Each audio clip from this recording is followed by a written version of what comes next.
Kano sa natawo ang atong Ginoo? Dili Disyembre 25. Basahan tibok Biblia. Dili jud nimo makaplagan ang pitsa sa iyang pagkahimugso. Dunay mga bana-bana sa bulan og pitsa apan ang tanan dili tukma sa Biblia. Nganong doon na may Christmas celebration sa mga Kristohanon atol sa Disyembre 25? Ang pagano nga emperor nga si Constantine mao nag-influensya sa Saturnilya nga nahimong Christmas celebration sa mga Kristohanon. Ang history nagingon, the Christian holiday of Christmas owes many of its traditions to the ancient Roman festival, including the time of year Christmas is celebrated.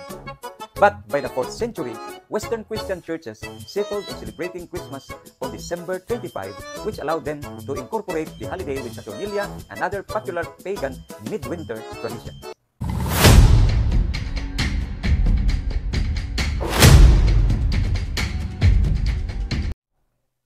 Usa ka dakong huyang rason kanang argumento ning ato ang higala nga sakop or pastoy sa Seventh-day Adventist nga kumo kuno kay dili daw kuno mabasa Disyembre 25 pagkatawhan nito sa Biblia, di daw kuno na tuuhan. Sumala pa niya sayop daw kanang maong pamaagi nga motuota nga ang pagkatao sa tuang Ginoong Jesucristo Disyembre 25. Ang atong matubag lang ni ana, naghimo siya og tawag ining damgo.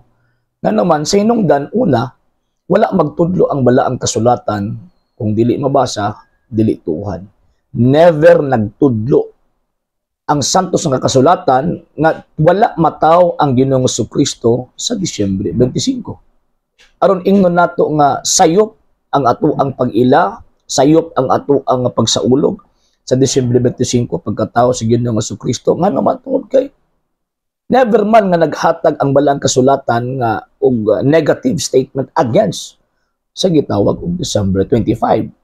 Number 2, mga higalag, mga igsuon, kining pag-ingon nila nga kung di mabasa, dili daw kuno tinuod, usa ka na ka basihan nga diin kana nga pulong o kana nga pagtulunan, dili mabasa sa Biblia. Kay never pud nagtudlo ang balaang kasulatan na kung dili mabasa sa Biblia, dili tuuhan. Pero nga makaingon man ta nga mali ka ng ingon ana nga klase nga baruganan tungod kay mismo ang balaang kasulatan nagtudlo na kung magtudlog pagtuo dapat iskriptura o tradisyon. 2 Thessalonians chapter 2 verse 15. Ingon pang San Pablo, hoptin ninyo ang mga tradisyon nga among gitudlo kaninyo pinaagi sa pulong ug sa sulat. Si bisan kinsa nga mga baruganan nga mosupak ni ining maong pulong ni San Pablo nga nakasulat sa ikaduha niyang sulat ngadto sa mga taga Tesalonica kapitulo 2 bersikulo 15, kanang maong klase nga baruganan sayop gid na. Wala makaingon nga kanang Bible alone theory kanang kung di mabasa di tinuod dili na sa mga apostol. Abi ninyo kang kinsa na gikan na kang Martin Luther. Dili na gikan sa balaang kasulatan. Mo na gisunod ani nga gitawag og pastoy. Kaduha, ingon pa niya nga naa daw kuno mga bana-bana sa birthday sa tuang Ginoong Jesucristo apan dili daw kuno na tukma sa balaang kasulatan. Ang question, kinsa man ang tawag ana naghimo ana nga criteria nga kung magtan-aw ta sa pitsa sa pagkatao sa Ginoong Jesucristo kinahanglan Biblia lang ang ato ang gitawag basis. No, ngano man kay gani silent gani ang Biblia concerning sa iyang date, sa iyang gitawag og birthday. Kung silent ang balaang kasulatan concerning sa birthday sa tuang Ginoong Jesucristo, buot ba ding ipasabot nga di tinuod nga naay bulat og pitsang iyang gitawag og pagkatao?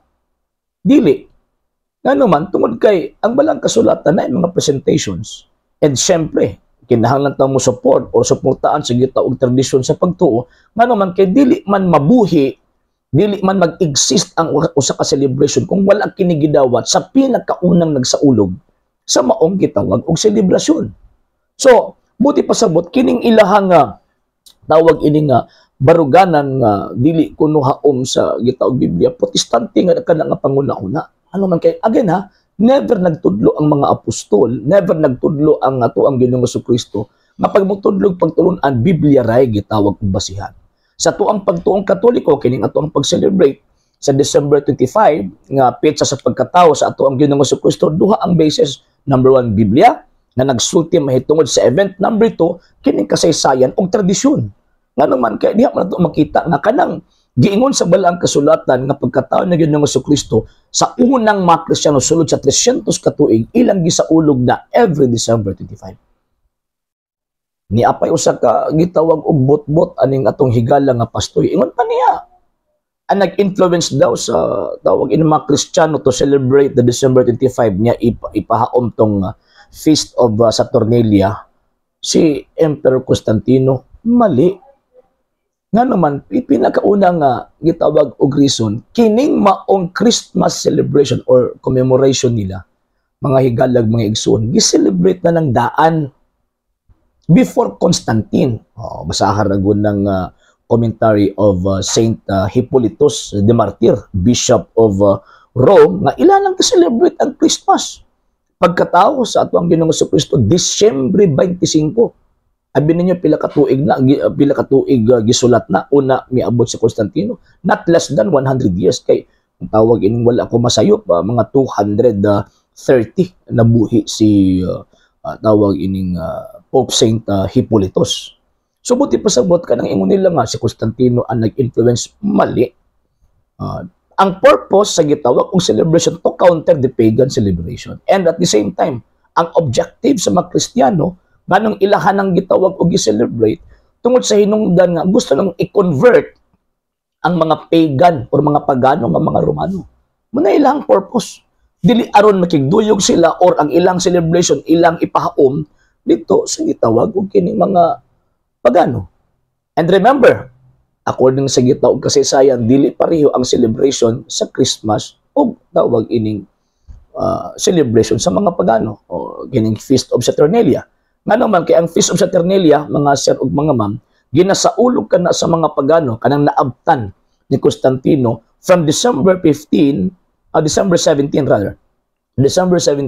hangtod sa gitawag og December 22. Never na gisaulog nga December 25. Nahitabo nga naay pagsaulog ang mga Romanong pagano December 25 kanang Feast of Sol Invictus.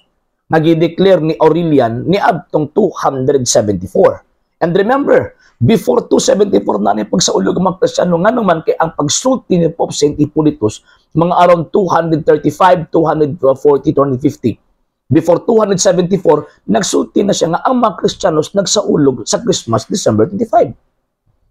Nga nung gi-declare man ni Aurelian, ang December 25 Feast of Sol Invictus or the Unconquerable Sun, nga naman, kay nakita niya nga ang kanang celebration sa Christmas, kanang gitawag og pagsaulog sa mga Kristiyano concerning sa pagkatao ni Kristo December 25 sa iyang panahon known na sa mga Kristiyano. Ano man kay at that time 2 million Christians na ang naa sa whole Roman Empire.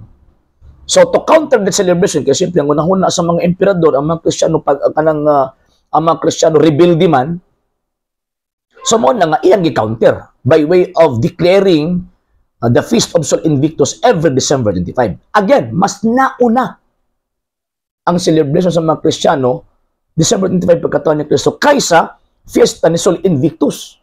So, buti pasabot, mali ang iyahang or kining atong amigo nga member or pastor sa 70 Adventist ka na influensyahan sa mga pagano or nahulog na gi-incorporate ang pagan celebration sa gitawag og Christmas. No. Ay mga practices nga may gikuha dito sa gitong mga pagano, pero ang essence of the celebration gipasidungog kanang maong pag-celebrate, gipasidungog dili sa mga Diyos-Diyos kay para mahimong pagano kundi gipasidungog sa tinuod nga Dios nga si Kristo nga nahimong tao.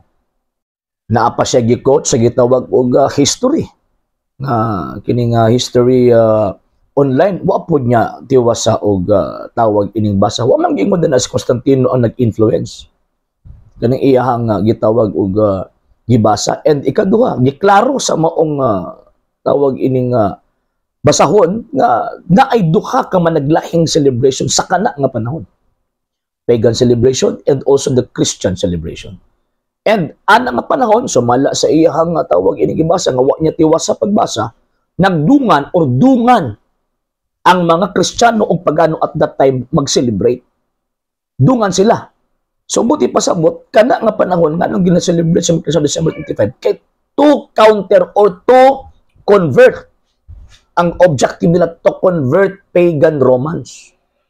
Katong gitawag og mga Romanong pagano. And never sa gikutlo sa niya nga history nga pagan celebration ng Christmas. Never.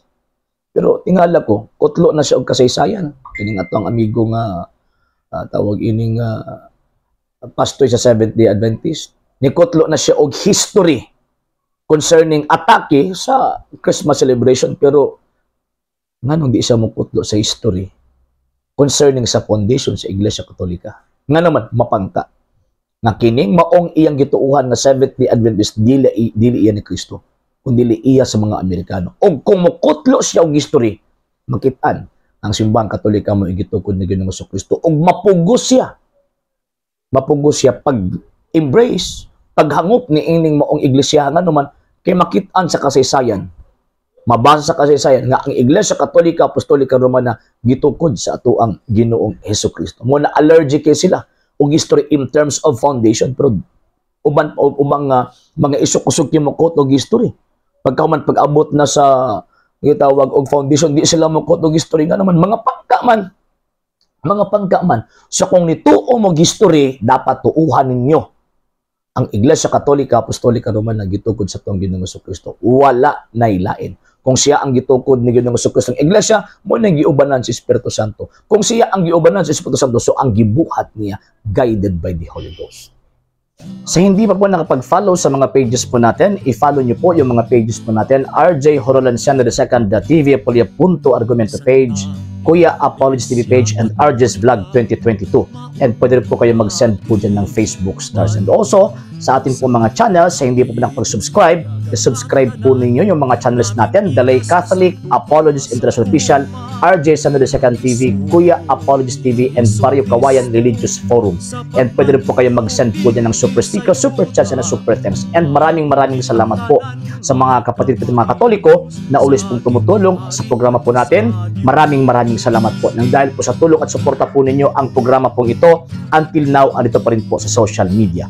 And until din po, nangangailangan pa rin po tayo sa tulong at suporta po ninyo dahil wala po kami magagawa rito mga sir, mga ma'am, kung wala po yung tulong at suporta po ninyo. Sa gusto pong tumulong, sa gusto pong sumuporta, pwede po ninyong ipadala ang tulong at suporta po ninyo sa pamamagitan po ng ating mga account numbers dyan po sa ating pong screen.